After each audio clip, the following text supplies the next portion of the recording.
各位好，欢迎收看凤凰卫视每周台为您带来的天天话题栏目。农历新年将至，那么针对亚裔社区的有组织犯罪却暗流涌动。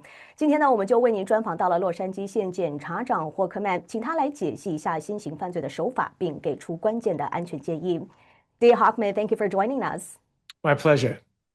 I know you have been very intentional about speaking directly to communities across the San Gabriel Valley and throughout LA County, because I know recently you just met with residents at a town hall in Rosemead to talk about public safety issues impacting our local communities. Now, for families watching at home, many of them immigrants or first generation Americans, what's the core message you want them to hear as we head into the Lunar New Year? Well, again, thank you very much for inviting me on. Happy New Year. Happy Year of the Fire Horse. Let me see if I can get this right. Sheen Neon Kwai La. You did better than I would. Getting close. But in this year, a year that's going to be marked by action and transformation, as I understand it, we're going to do the same in the DA's office. We're going to act to try and transform even further our public safety. And with respect to public safety, as we get into the new year, obviously one of the first issues we want to make sure is that people's own personal public safety, their financial public safety, is one that they are well aware needs to be protected, and we will work hard to protect as well. So as people enter the new year, I know a tradition is often to deal with cash and present it in red envelopes to other individuals. Unfortunately, the criminals also understand this. So we ask people to particularly safeguard if they end up either carrying cash, bringing cash to someone, or receiving it from someone, to make sure they understand their surroundings. In certain urban settings, often people will be looking to look for these red envelopes or people carrying the cash. And if you're aware of your surroundings, you'll make sure that you don't become eventually a victim of some of these thieves. Now, we're taking the message to the thieves to understand that if you want to engage in this criminal conduct, we're going to arrest you, we're going to prosecute you, and you will be punished. The consequences are real, and you will be held accountable for your actions. So we're strongly encouraging the people even considering committing criminal conduct not to do it. Mm-hmm. Now, you recently warned about organized burglar crews, not just individual criminals, using technology like Wi-Fi signal jammers. Can you explain how sophisticated these crews have become and why this is no longer just a petty theft issue, but something your office treats as an organized crime? So you're absolutely right. When it comes to residential burglaries, yes, there can be the sort of very straightforward one where they try and come in your house randomly. They just pick your house out and they try to come into your house or apartment. However, there are some sophisticated street gangs. And one of the things they'll look at is your social media. So if you're putting on your social media when you're leaving town, or you're showing pictures of you on vacation on your social media, they generally know you're not home. If you put pictures of yourself on your social media wearing expensive jewelry or carrying expensive purses or having expensive clothes or even having guns or cash on you, again, you're advertising yourself to the crooks and they will go where the money is. So one of the things they use for sophisticated both surveillance and to eventually commit the crime is they might try to jam any Wi-Fi in your house. The Wi-Fi often controls ring cameras and surveillance cameras. So people who are actually able to get hard lines, not based on Bluetooth or Wi-Fi, but it's sort of based into your landlines, they can't jam those. People who have alarm systems, one of the greatest tragedies often with these residential burglaries is that people didn't turn on their alarm system when they left the house.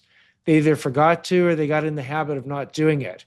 You have an alarm system, please use it. And the most important, one of the greatest deterrents I have found against these residential burglars are your neighbors. The neighborhood needs to work together. They need to understand who generally is on the street and who's not. So if you see a car that looks like it's going from house to house, surveilling who's home and who's not home, take down the license plate. Don't try to be a police officer yourself, but take down the license plate, call, your local police station, let them know what's going on. If you have a neighborhood watch, call the neighborhood watch captain and let them know what's going on. Because when neighborhoods work together, that's how they become the least desirable target for residential burglars. Mm-hmm. Now, law enforcement is advising residents to hardwire security systems and rethink how they protect their homes. Now, from the DA's perspective, your perspective, how important is prevention compared to prosecution, and how does your office step in once a crime crosses that line? So probably one of our greatest focuses is you can call it prevention, we call it deterrence. So what I'm trying to do is make it clear to criminals that if you do these criminal actions, unlike what happened before I got here for the 4 years of my predecessor, Gascon, when criminals didn't feel that there were consequences for their actions, I've brought back consequences, I brought back accountability. So we're trying to deter the criminals directly. Where ordinary people, residents, can help us do that is by making their house or their business the least desirable place to go ahead and rob, which means if your surveillance cameras are not on Wi-Fi, they can't jam them. If you keep your doors locked, if you keep your gates locked, if you turn on the alarm systems and you have the signs out in front that says this house has an alarm system or this apartment has surveillance, you become the less desirable place to go ahead and rob. So the robber might very well look at your home or your apartment and move on to the next one or move out of the neighborhood entirely because both they know that it's very difficult to rob your house and not get caught, and they know that if they do get caught, they will be held accountable for their actions and end up in jail or prison. Mm-hmm. And I know your office launched a retail theft task force, and you have emphasized partnerships with local police departments. For viewers who hear task force and wonder what that actually means, what's different now compared to before? So what's different is that there were certain types of theft crimes that the DA's office actually wasn't prosecuting. If you were under 18 and you stole just under $950, the prior DA said he was not going to prosecute you. I have taken the exact opposite approach. I'm going to go ahead and make sure that if you steal or commit any crime, you're going to be prosecuted. But then I'm going to actually look at each case individually to determine what the punishment should be. So if you're someone who's been convicted many times for theft and you want to do it again, you're going to end up in jail or prison. If you're a first-time offender, there might very well be something other than prison that we might be seeking for you. Maybe it's community service, restitution, pay back whatever you stole. Or if you have a serious drug addiction, we might do our best to see if you go into a program to deal with the drug addiction. It's rigorous, 18 months. And if you pass that program, you get a certificate and the crime gets dismissed. If you don't pass that program or you choose otherwise, you'll go to jail. Mm-hmm. Now, you have also been very clear about using Prop 36 to hold repeat offenders accountable. We know your office has filed over 1,600 felony cases under this law, but you have also raised concerns about funding. Now, walk us through that tension. Sure. Proposition 36 passed the same day that I got elected, November 5th of 2024. The idea behind Proposition 36 is it was going to go after the chronic and repeat thieves. These are people with 2 or more prior convictions for theft, and that didn't deter them, and now they're stealing a third or more time. Turns out that about 10% of the criminals are committing about 50% of the crimes. So Proposition 36 basically said, let's go after these repeat offenders, and no longer would it be misdemeanors, a low-level crime. You're actually going to be able to file against these repeat offenders Proposition 36 theft-related felonies. A felony will get you in state prison. A felony will not get you caught in the morning and out by the afternoon. You're going to serve some jail time often as you wait to go through the process. And this has been sending a very loud message to these repeat offenders. We, as you mentioned, we have prosecuted over 1,600 of these repeat offenders in 2025 alone. And we find that, again, this additional tool that we've been given has made small business people and even the big stores like your Walmarts and your Home Depots much more secure and much more able to tell their customers that anybody, or the people who have been basically ripping us off a lot for years, now are actually going to be held accountable for their actions. Mm-hmm. District Attorney Hockman, thank you. We're going to take a short break and we'll come back. We'll continue our conversation. Stay with us. Welcome back. DA Hockman, you have said very directly that the era of catch and release is ending. Now, for families who have lost trust in the system, what does that actually look like day to day inside your office? So I'm in charge of the largest local prosecuting office in the United States. We have 2,100 employees, over 800 prosecutors. We do over 180,000 criminal cases every day. So the message I have sent to those prosecutors is that I will no longer put any hurdles in place for them doing their job. They bring collectively thousands of years of prosecutorial experience to the job, and they are some of the most talented and experienced prosecutors in the nation. So I've identified 6 priority areas, whether it's residential burglary, organized retail theft, homeless crime, hate crimes, human trafficking, or fentanyl poisoning. And we're focusing in particular on those issues because that's what the public, when I was meeting, I have been meeting with the public, hundreds and hundreds of people across this county, those are the issues that have affected their life right now. And what I'm telling you is that we are now bringing this era of accountability back. I'm working hand in glove with law enforcement. That was a relationship that was often strained for 4 years, where the prior DA was more interested in prosecuting law enforcement officers than in partnering with them. I'm partnering with them because ultimately, only with such a strong partnership between the DA's office and law enforcement can you successfully go after the criminals and bring a huge measure of public safety to the community. Mm-hmm. Now, many victims in the AAPI community actually hesitate to report crimes. There are language barriers, cultural barriers, and sometimes fear. How's your office working to make sure victims feel supported, not ignored once they come forward? So I would say very, very strongly to members of the AAPI community, please report the crimes. I get why you didn't do it in the past. You might have thought, well, the DA's office isn't prosecuting, so why should I report?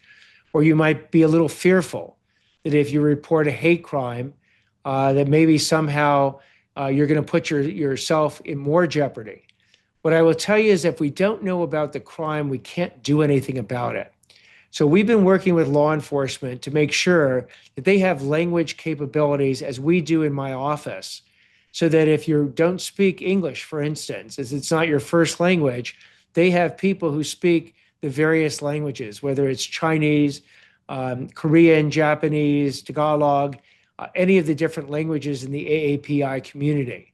And so you should be able to report that crime when it occurs. And that's the only chance we then have to go after the criminal. Because the chances are, if you've been a victim of a crime and nothing happened to the person who victimized you, they're going to do it again and again and again until the community basically says enough is enough and goes ahead and reports those crimes and lets us do our job and basically putting these people out of business. Now, as district attorney, I know success isn't always visible right away. A year from now, how should communities across LA County measure whether these public safety efforts are actually working? There's probably 2 ways to measure the effectiveness of public safety. One is statistics. It's not my favorite way to do it, but the statistics from 2025 show that crime is moving in a downward direction across all different types of crime. So, for instance, the Los Angeles Police Department reported that they had a multi-decade low in homicides in LA City during the year of 2025. They also reported that in almost every category of crime, property crimes, violent crimes, auto thefts, those type of crimes, that they saw significant double-digit decreases in crime. So that's one way you can measure it. Although if you're a victim of crime, you don't care about the statistics because you're 100% the victim, not just 11%. So what I would also say is that part of the effectiveness is people's personal interactions with the justice system. That if it happens that they have a crime and they're a victim of a crime, did the justice system work with them to try and find the person that committed the crime and bring that person to justice? And did they do it in a timely way? My office has a Bureau of Victim Services that speak all the different languages. So if someone reports a crime and we bring a case, we'll make sure a victim service representative works with the witnesses and the victims to explain the process to them, which is often a difficult process, be with them when they go to court, and make sure that even though we're asking them to do a lot, which is to come in and testify about what happened to them, that we get them through that process as smoothly and comfortably as possible. So this is how I should be measured when we hopefully have this conversation in a year's time. Statistically, are the numbers continuing to go down? And anecdotally, sort of in the personal experience, did people hopefully have good experiences with the criminal justice system during that year? Mm-hmm. Now, before we wrap up, as families gather to celebrate a new year, what's your personal message to residents who simply want to feel safe in their homes and neighborhoods? So my message on that is that's what I do every single day. I bring 36 years of both being a prosecutor and a defense attorney, someone who's been involved in the criminal justice system. I work with 800 prosecutors who work tirelessly every day across this county to make sure that their public safety is being respected, enhanced, and improved. I work with over 20,000 law enforcement officers across this county that we are now in full partnership with to make sure that the criminals understand that there will be consequences for their actions. So I ask people to be safe, be mindful of their environment, work with their neighbors, and really present a strong neighborhood to any criminals that are thinking of doing anything in their neighborhood. I wish people great health, great prosperity in the year of the fire horse. And yes, we're going to take those qualities of the fire horse, action and transformation, to heart in bringing more and more public safety in this coming year. District Attorney Nathan Hochman, thank you for your time and for speaking directly to our community. My pleasure. 同时也非常感谢各位的收看，我们下期同一时间再见。